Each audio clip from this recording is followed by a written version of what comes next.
오늘은 이제 이스라엘 백성들이 함께 살아가면서 가나안 땅에 거기에는 가나안 땅 원래 살던 사람이 여전히 남아있게 될 거잖아요.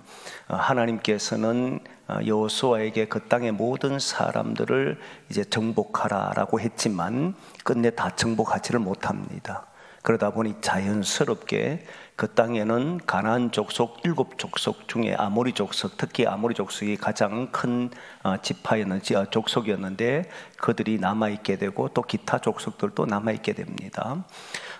그렇게 있는 사람들, 그리고 애굽에서 나올 때에 이스라엘 백성들만 나온 것이 아니라 나는 저들이 믿는 하나님을 믿겠다라고 해서 따라 나온 사람도 있습니다. 이 사람들을 보고 오늘 성경은 동거인이라지만 함께 가는 사람들, 함께 있는 사람들, 그리고 여전히 이스라엘 백성은 아니어도 그들 땅에서 붙어 살고 있는 나그네와 같은 사람들, 이런 사람들이 이제 가나안 땅에 들어가게 되면 많이 있게 된단 말이죠. 이들과 함께 살아가면서 벌어지는 일들에 대해서 오늘 말씀하는 거예요.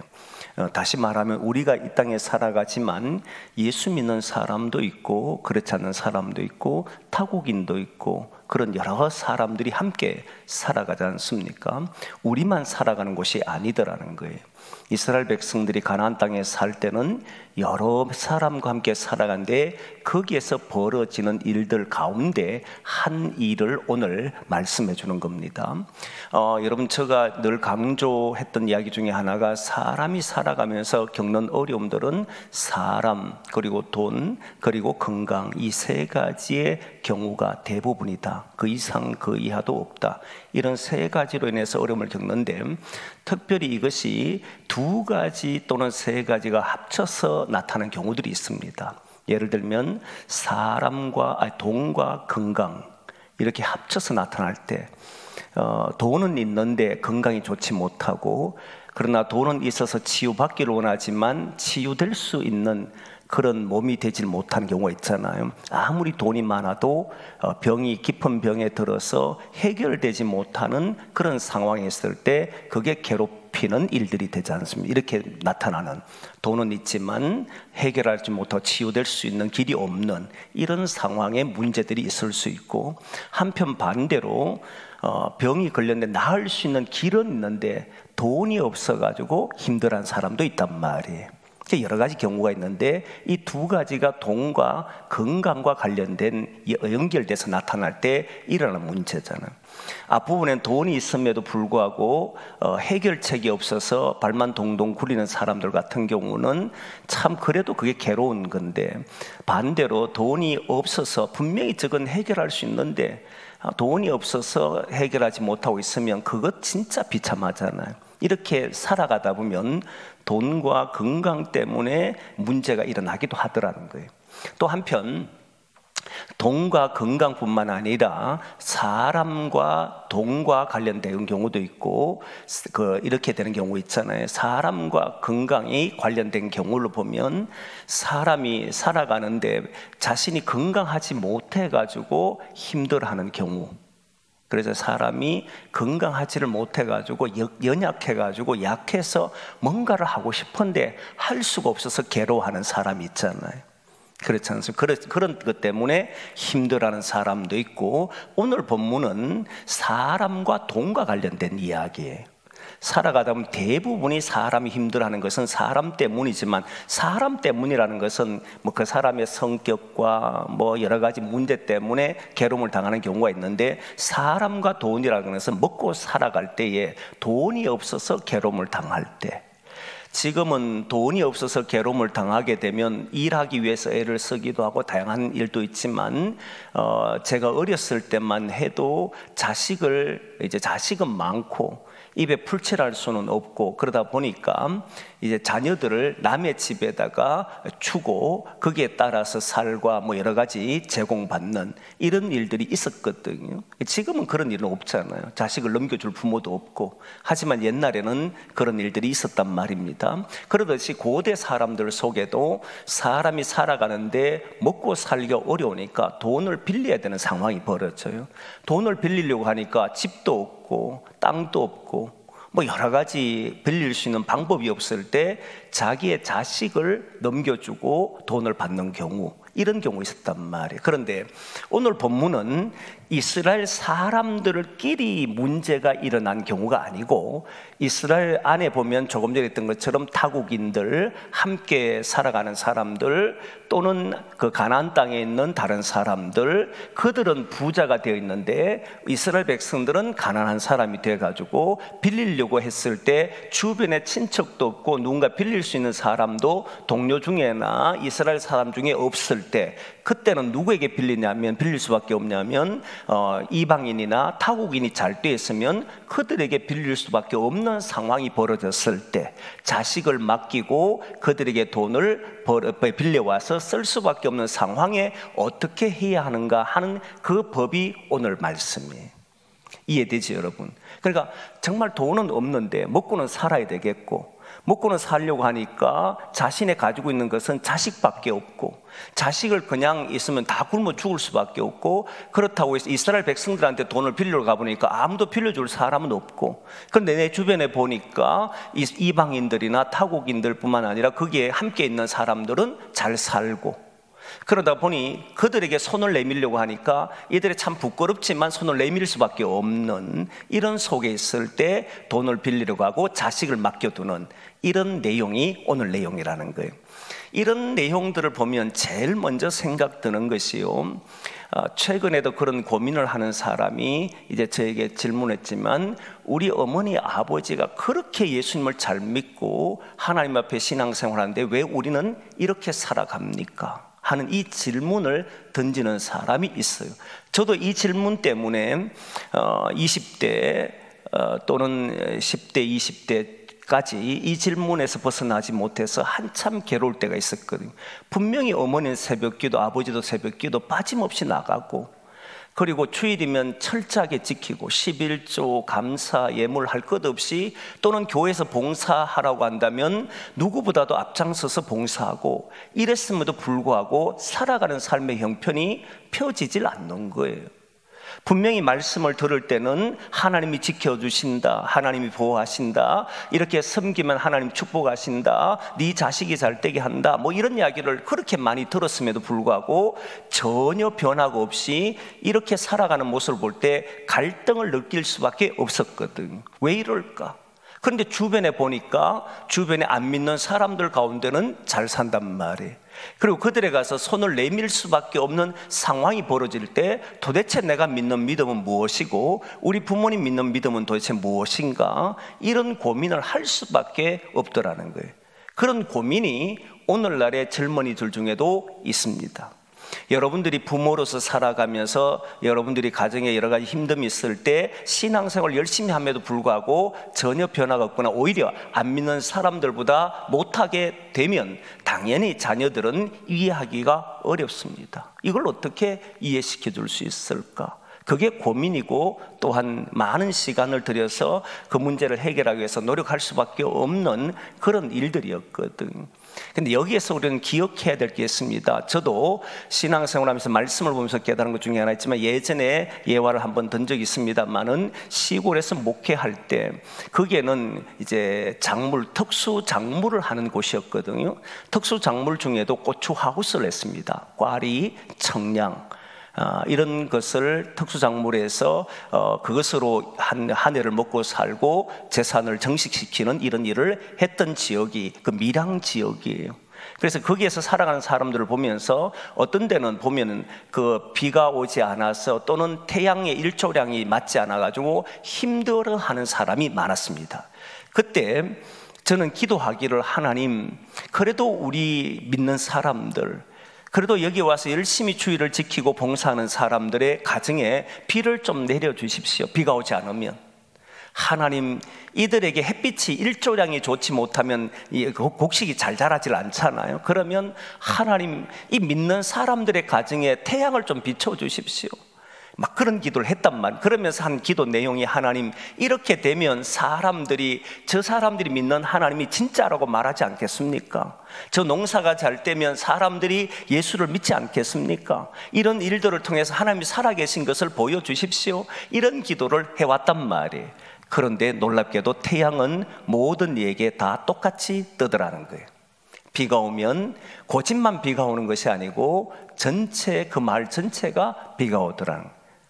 근데 여러분 아시다시피 경험해 봤을 텐데 비가 내리는 지역을 통과할 때 딱 어떤 기점이 되면 여기까지는 비가 왔는데 바로 넘으면 비가 오지 않거나 비가 안 오다가 딱 그 길만 넘으면 비가 오는 그 분기점을 통과한 적이 여러분 혹시 있는지 모르겠는데 그런 걸 생각하면서 기도가 되는 거예요. 하나님 그러지 않았냐고. 어떤 때로 보면 요 지역엔 바로 붙어 있는데 요 지역엔 비가 오고 여기는 비가 오지 않잖냐고. 그러듯이 하나님께서 이 믿는 가정, 지금 비가 없어서 물이 없어서 고통당하는 이 과정에 믿음의 가정이니까 비가 딱 오면 좋겠습니다. 그렇게 기도했는데 안 되는 거예요, 그게.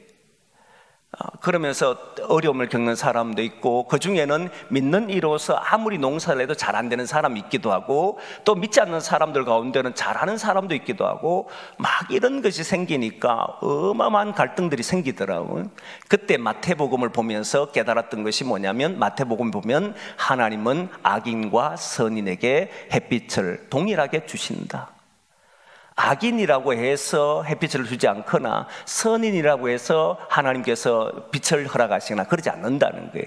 하나님은 누구에게나 하나님은 공평하게 하신다.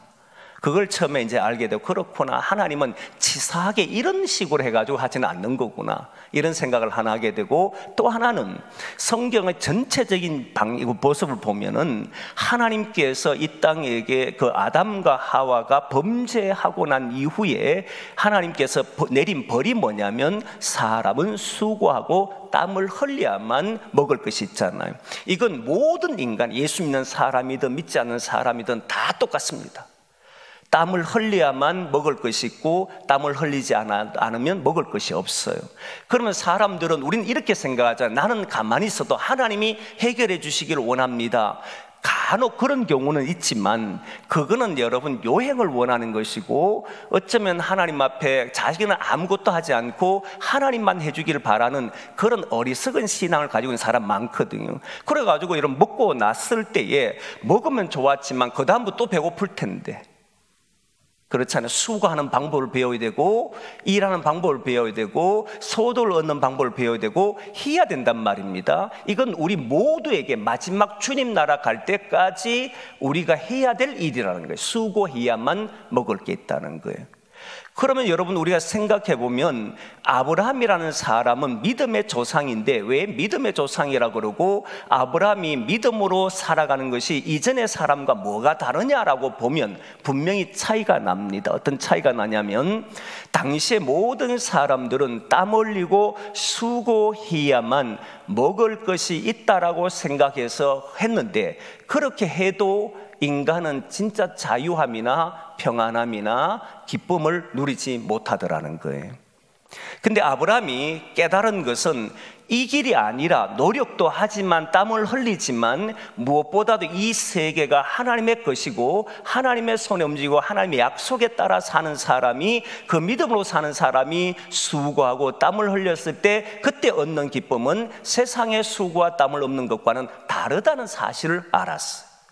그래서 여러분 보면은 아브라함이 갈대아 우르에서 나와서 가나안 땅에 도착했을 때 흉년이 들었습니다. 그러면 아브라함은 하나님이 주시기만 바라보고 가만히 있었다고 생각합니까? 아니잖아요. 그런 애굽 땅에 먹을 것이 있다고 생각하고 내려가지 않습니까? 사람들은 이야기합니다. 그렇게 내려가는 것이 문제 있다고 하지만 저는 문제가 없다고 생각해요. 왜냐하면 하나님은 아브라함을 야단치지를 않았다는 사실이에요. 물론 애굽에 내려가서 어려움을 겪었지만 그때 아브라함 무엇을 얻게 되냐면 하나님이 약속한 것을 믿고 사는 사람들은 하나님이 지켜주신다는 사실과 모든 은금은 하나님의 손에 있다는 사실을 깨닫게 돼요. 내려갈 때는 먹을 게 없어서 내려갔는데 올라올 때는 여러분 송아지, 그 다음 염소, 양, 수많은 가축들을 데리고 올라오잖아요. 이런 걸 통해 가지고 그가 깨달은 것은 하나님은 온 우주의 주인이시라는 것과 하나님이 약속한 사람은 책임진다는 사실이에요. 이때 책임진다는 것은 백성들이 가만히 있는 게 아니고 그걸 믿는 사람들을 뭘 한다는 겁니까? 그게 따라서 수고를 한다는 거예요. 그래서 여러분 기독인들은 운명과 숙명을 믿지 않습니다. 받아들이질 않아요. 모든 인간은 수고와 땀을 흘려야 되는 것이라는 것이 인간에게 내려진 공평한 하나님의 벌이었습니다. 그런데 신앙인이 달라지는 점이 뭐냐면 여기에서부터 달라지는 거예요. 이건 우리가 해야 될 일이야, 이건 우리가 숙명처럼 받아들인 인간이 놓여진 길이야, 이걸 피할 수가 없어 라고 생각하고 받아들이는 삶을 살지 않는다는 겁니다. 하나님은 우리를 여기에서 건져내신다라고 믿는 사람이란, 우리가 수고하고 땀을 흘리면서 괴로워하고 아파할 수밖에 없는 삶이지만, 그러나 하나님은 끝내 우리를 여기에서 구원하신다는 것이 하나님의 뜻이라는. 그러면 우리는 우리가 살아가는 것이 나는 인간으로 태어났으니까 이렇게 사는 것이 맞아라고 하는 것이 아니고, 우리는 여기에서 벗어나려고 기한다. 그 길이 뭐냐라고 했을 때 땀과 수고가 아니고 하나님의 약속의 말씀을 믿고 사는 길이라고, 그걸 깨달은 사람이 바로 아브라함이라는. 여러분, 아브라함을 보면 하나님께서 복의 통로로 사용하시겠다라고 하면서 너의 자손을 통해서 하겠다 했지 않습니까? 너의 자손이라 했을 때는 자기의 자식이 있어야 되는 거잖아요. 근데 없었잖아요. 그때 하나님께서 창세기 15장의 말씀을 보면은 이야기합니다. 말씀하기를 너의 씨로 말미암아 될 것이라고 했습니다. 그러면 아브라함이 자기의 씨로 된다고 했으니 가만히 있었는 것이 아니고 아내와 합하여서 아들을 놓기 위해서 노력을 했지 않겠습니까? 이게 수고라는 거예요. 이게 땀이라는 거예요. 하나님이 내게 주신 삶을 수고하고 땀을 흘리는데 하나님이 주실 것을 믿고 하느냐, 아니면 내가 수고하고 땀을 흘려야만 되느냐, 이 차이였던 거예요. 그런데 그리고 난 이후에 보면은 그래도 여전히 아이가 없게 됐을 때 아브람과 사라가 했던 일이 무엇이냐면 이스마엘을 얻기 위해서 하갈을 주잖아요. 기다려야 됩니까? 하갈과 결혼해서 아기를 낳아야 됩니까? 라고 했을 때 당시 성경을 보면 이 하갈과의 관계를 통해서 아기를 낳는 문제도 하나님은 야단치는 게 없어요. 그러면 아브라함은 어떤 행동을 했느냐 보면 단순히 인간의 욕정에 이끌려서 자식을 얻고 싶어하는 욕망에 이끌려서 하갈과 관계를 맺고 아기를 가진 게 아니었다는 겁니다. 뭘 하려고 했냐면 하나님이 약속하신 나의 씨로 말미암아 된다라고 했기 때문에 그 약속을 이루기 위해서 행동을 했고 수고를 했다는 거예요. 그러니까 하나님은 거기에 야단을 치는 게 없다는 겁니다. 오히려 여러분, 이스마엘 나중에 보시면 알지만 하나님께서 이스마엘에게도 축복하는 장면이 나와요. 사라 이삭만 축복한 게 아니고 그 이스마엘도 축복을 합니다. 바보처럼 이스마엘이 잘못된 길을 걸어갔을 뿐이지, 그런데 하나님은 이스마엘에게도 여전히 축복했다는 사실. 이 말은 무엇이냐면 아브라함은 그냥 기다리거나 운명처럼 받아들이거나 나는 숙명처럼 자기 인생을 사는 것이 아니고, 현재의 고난과 아픔이 있고 현재의 괴로움이 있고 현재 나의 문제가 있다 해도 뭘 하려고 했느냐면 도전하려고 했고 그 약속의 말씀을 믿고 수고를 했다는 거예요. 모든 인간은 다 수고합니다. 그런데 하나님이 나를 건져주실 것을 믿고 수고하는 자와 이렇게 하면 언젠간 해결되지 않겠느냐라고 생각하는 사람의 삶의 차이는 분명하다는 사실이에요. 그래서 여러분들, 우리에게 주어진 어떤 어려움이 있어도 하나님은 나를 여기에서 건져주실 것이다. 그게 우리의 믿음이라면 여러분, 우리의 얼굴은 찡그릴 이유도 없고 괴로워할 이유도 없더라는 거예요. 하나님이 건져주실 것을 믿으니까. 그럼 하나님이 건져주실 것을 믿는 사람은 가만히 기다리냐? 아니라는 거예요. 그 믿음에 따라 행동하더라는 겁니다. 말씀을 붙들고 살아가더라는, 이게 다르다는 거예요. 그래서 여러분 보면 지금 우리가 조금 전에 제가 던졌던 질문이잖아요. 왜 우리는 살아가는데 안 믿는 사람이 저렇게 잘 살고 우리는 왜 이렇게 사느냐? 왜 우리 부모는, 우리는 그렇게 기도하고 그렇게 열심히 신앙생활 하는데 왜 우리는 그렇게 되지 않느냐? 이건 하나님이 계시냐 안 계시냐라고 말할 것이 아니라 하나님이 우리를 여기에서 건지신다는 사실을 믿고 우리는 다시 도전하고 다시 일어나고 어떤 숙명이나 어떤 팔자나 어떤 운명도 받아들이질 않겠다는 거잖아요. 나는 여기에서 하나님이 벗어나게 하실 것을 믿노라. 그게 우리의 믿음이라. 그러면 어떻게 하느냐면 나의 연약함이 무엇인지, 내가 지혜가 없으면 하나님께 지혜를 구하고, 내게 능력이 없으면 능력을 구하고, 내게 어떤 모습에서 그 문제를 해결하지 못하는 그런 일들이 있다면 하나님이 해결할 수 있는 방안을 허락해달라 그러고 그것을 위해서 준비하고 가는 사람들이 되더라 이거예요. 그러니까 삶이 힘차지고 용기가 있어지고 담대해지더라는 거예요. 하나님이 함께한다고 믿으니까 주저앉질 않고 포기하지를 않더라는 거예요. 죽은 자의 부활을 믿는 사람들은 웬만한 어떤 문제 앞에서도 우리 넘어지지 않습니다. 왜? 그 믿음이 있기 때문에 우리는 일어나서 움직이는 거예요. 그걸 보여준 것이 이삭이잖아요. 이삭에 대해서는 여러 번 이야기했습니다. 이삭도 흉년이 들었을 때 애굽을 내려가려고 했지 않습니까? 그랄 땅으로 내려갔을 때에 하나님께서 그랄 땅에 머물러라 그랬을 때, 그러면 내가 너와 내 자손을 통해서 천하 만민이 복을 얻을 것이다. 동과 서남과 북의 모든 자손이 너의 자손을 통해서 복을 얻을 것이라는 말씀을 듣고는 그는 머뭅니다. 머물고 뭐 하느냐 봤더니 농사를 짓잖아요. 흉년이 들었음에도. 보통 사람들이 이 흉년 농사 하나 지으면 이제 해결되겠지라고 하는 생각으로 농사 지을 수 있는 사람도 있습니다. 아니면 흉년이 들 때는 인간이 해도 소용이 없어라고 그냥 포기하고 사는 사람도 있을 겁니다. 그런데 이삭은 놀랍게도 하나님께서 너로 인하여 모든 민족이 복을 받을 것이라고 하니까 씨를 심는 것이 뭐 때문에 심는다는 거예요? 이제 이 흉년이 끝이 내도록 나는 하겠노라. 하나님이 그렇게 하실 줄 믿노라. 그 믿음을 가지고 하니까 모든 노력에는 하나님의 역사가 일어나다. 그 해에 100배의 축복을 받았더라. 이렇게 나오잖아요. 여러분, 어떤 분들하고 이야기하는데 그러더라고요. 자기가 힘드니까, 마음이 힘드니까 자꾸 처지는 거예요. 여러분, 처질 때 잘 한번 보십시오. 어둠이 자꾸 밀려옵니다. 뭔가 힘들면 사람이요, 불안이 자꾸 자기 마음에 자리를 잡아요. 그리고는 자기 마음속으로 들려오는 소리가 너는 안 돼, 너는 누구 때문에 이런 거야, 저 사람 때문에 또는 다른 일들 때문에 환경 탓을 하거나 부모를 탓을 하거나 이웃을 탓을 하거나 자기의 어떤 그 모습 때문에, 나의 능력 없음 때문에 이렇게 탓을 하면서 자기 마음을 점점 어둡게 만들어버리잖아요. 근데 예수 그리스도를 믿는 사람들은 어떻게 하느냐면, 이건 내 인생이 아니라 하나님 내게 준 인생은 나로 하여금 여기에서 이겨나게 하실 것이라 믿고 말을 한마디 하더라도 그게 뭘 심느냐면 씨를 심는데 소망의 씨를 심고 어둠의 빛을 심어가고, 왜냐하면 그걸 이겨낼 수 있다는 믿음이 있기 때문에, 하나님이 나를 여기에서 건져주실 것이라는 믿음이 있기 때문에 모든 행동과 말들은 다 어둠을 심는 게 아니라 빛을 심더라는 거예요. 혹시 여러분들 불안이 있거나 일이 잘 되지 않을 때 왜 나는 이렇게 하는데도 안 될까라고 말하지 말고, 여기에서 하나님은 나를 건져주신다는 사실을 믿고 도전하고 다시 일어나서 뭔가를 위해서 뛰어볼 수 있는 그런 성도들이 되기를 소망합니다. 그래도 타지 사람들을 보고 잘 되는 거 부러워하고 우리는 왜 이런가 원망한들, 그게 따라서 아무것도 달라지질 않는다는 겁니다. 오히려 나는 하나님을 믿는 믿음을 가지고 현재를 이겨내겠노라. 하나님의 역사가 나의 삶 속에 일어나도록 나는 걷겠노라. 그런 믿음을 가지고 우리는 한 걸음 한 걸음 걸어가면 반드시 하나님의 역사는 나타나게 되는 줄 믿습니다. 그렇게 살아보자는 거예요. 진짜 일어나는지. 그래 되면 우리는 정언자가 되지 않겠습니까? 같은 태양을 비추고 있고 같은 비를 맞고 있는데 우리는 그걸 보면서 좌절하는 사람이 아니라 일어서는 걸 보면, 믿지 않는 사람들이 어떻게 그 상황 속에서도 너는 이렇게 살 수 있느냐, 어떻게 기뻐할 수 있느냐 라는 이 질문이 생겼을 때 나는 하나님을 믿노라, 나를 구원하신 예수 그리스도를 믿노라, 이 정언이 그들을 거기에서 구원하게 되는 일이 되는 줄 믿습니다. 그 원망 불평하는 것이 아니라 도전하시라. 그게 우리들이 해야 될 일이라는 거예요.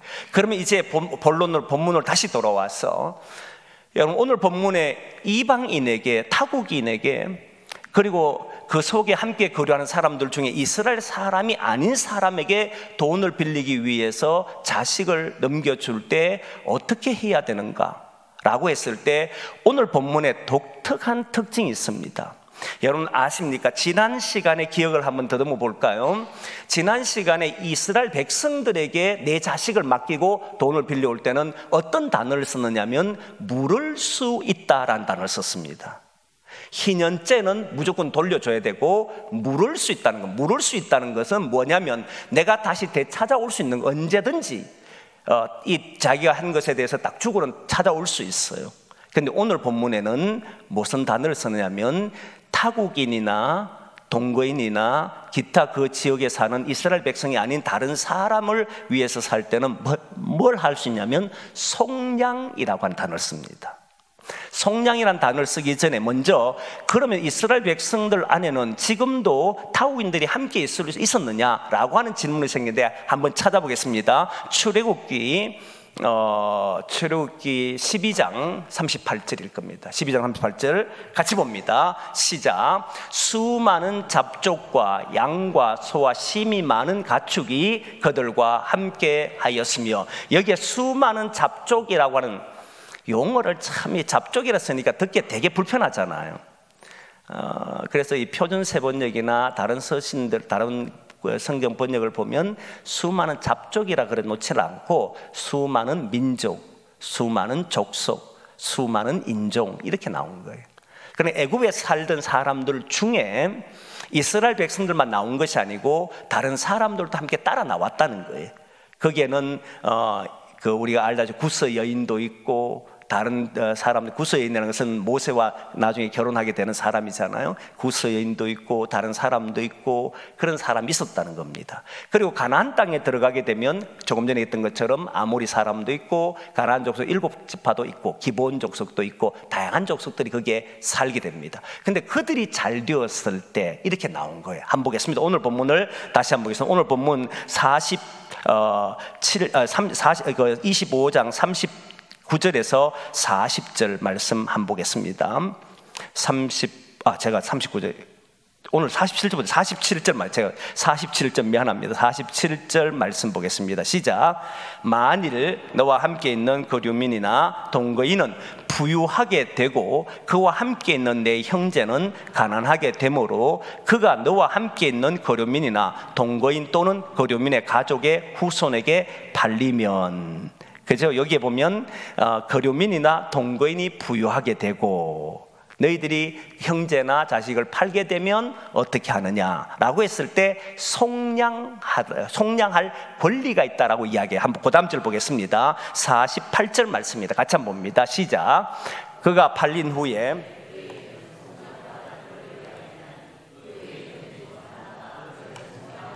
그래서 요 속량이라고 하는 단어를 썼어요. 물을 수 있거나 이런 말이 아닙니다.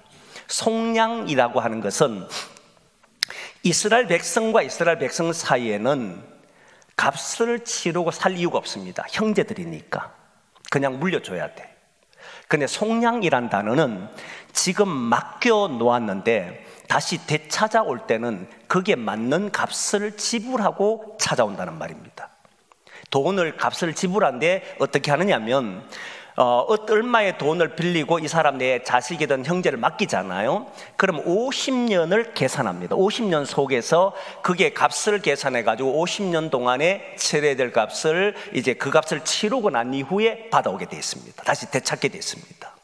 이 속량이라는 단어가 어디에 나오느냐면 출애굽기 6장 6절에 나오는데 한번 보겠습니다. 출애굽기 맞나 6장 제가 6절 됐나요? 맞을 거예요. 6장 6절에 같이 봅니다. 시작.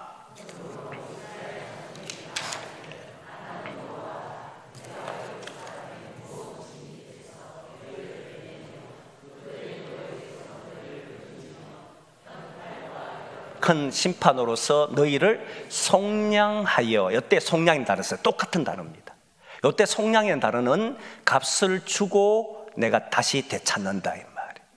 맡겨놓은 것을 그냥 찾는 게 아니고 물을 수 있는 거예요. 이제 내가 그 물러야 돼. 이제는 그때 했는 거 내가 잘못해서 물러올게 이런 게 아니에요.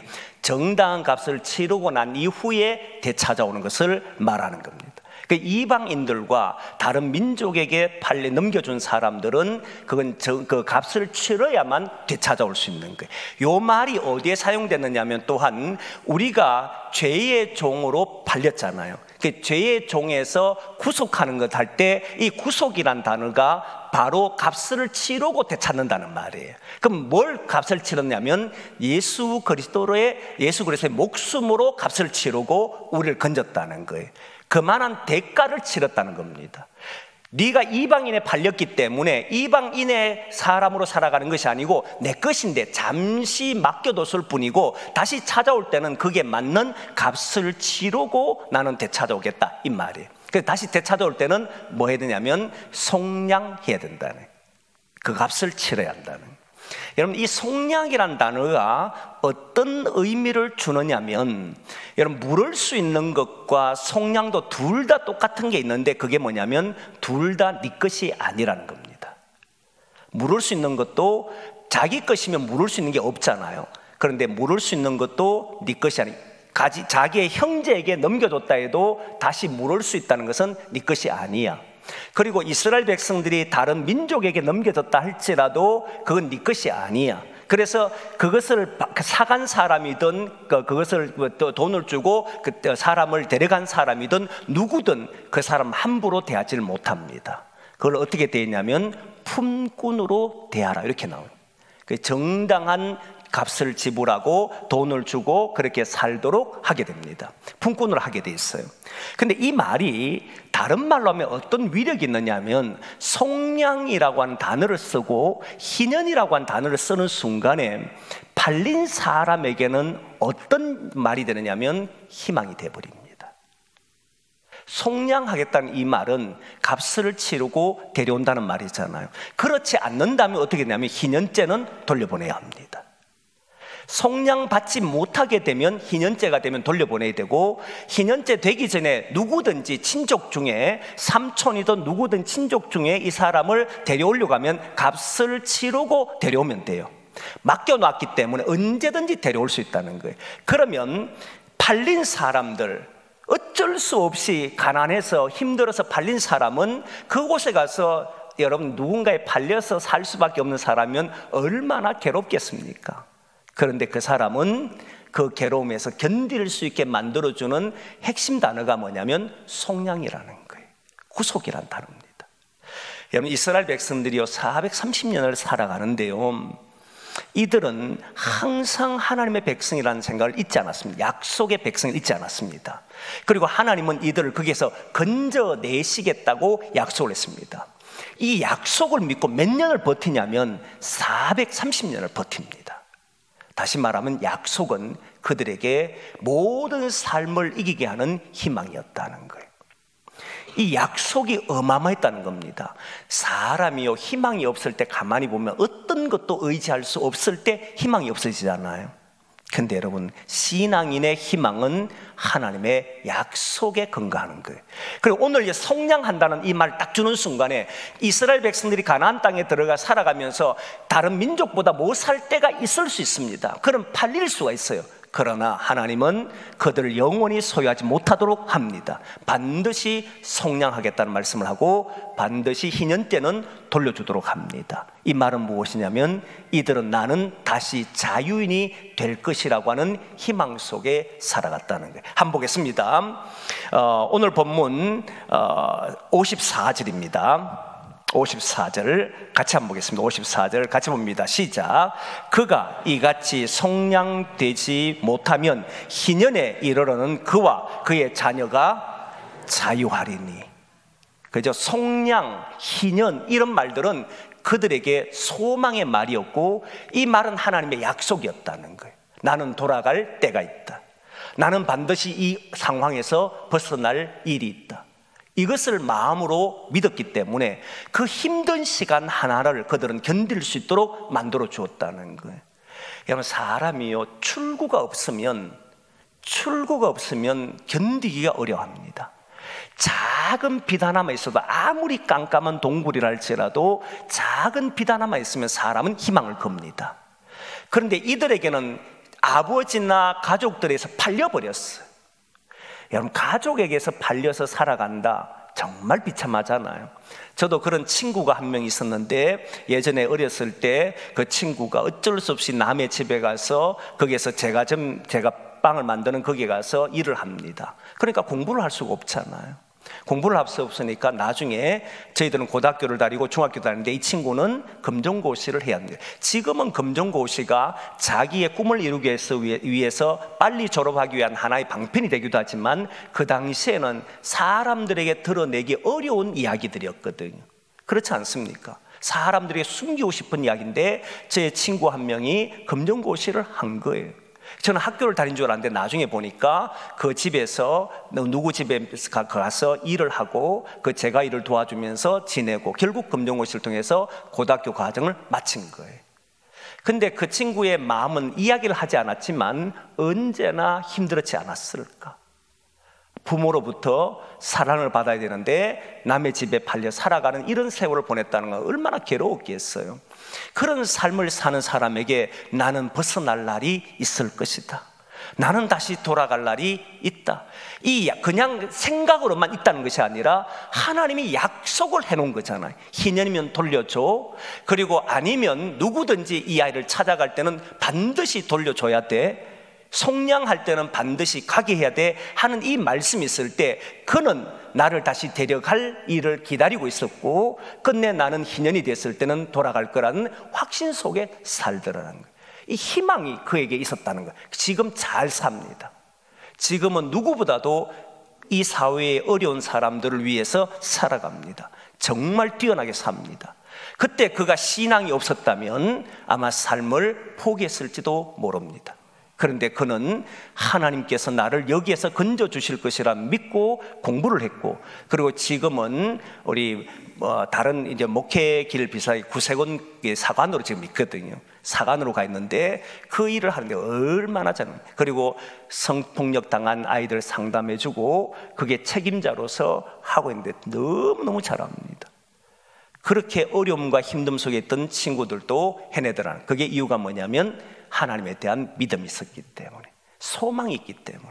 기독인은 소망을 버리는 순간에, 하나님의 약속을 저버리는 순간에 이제는 깜깜해서 어디든 쳐다보기 어려운 상황이 되어버리잖아요.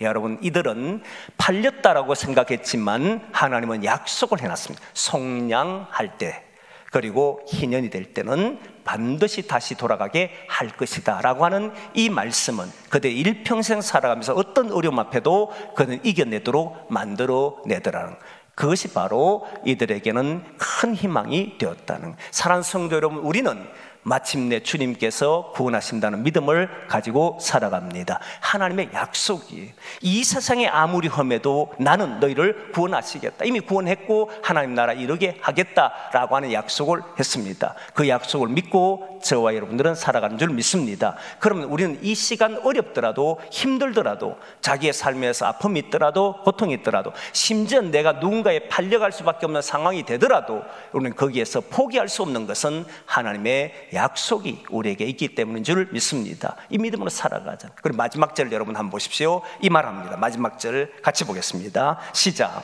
이스라엘 자손은 나의 종들이 됨이라. 그들은 내가 애굽 땅에서 인도하여 낸 내 종이요 나는 너희의 하나님 여호와이니라. 하나님이 우리의 하나님이시고 하나님은 우리를 백성으로 삼으시고 끝까지 우리와 함께 하시겠다, 너희는 내 것이다 라고 하는 말씀이잖아요. 저와 여러분들이 하나님의 것인 줄 믿고 자기 인생을 어렵다고 힘들다고 또는 지금 고난당한다고 자기 신세를 한탄하지 말고 주어진 일을 더 열심히, 주어진 길 속에 더 희망을 가지고 주님이 주신 그 길을 걸어가는 그런 저와 여러분 되기를 소망합니다.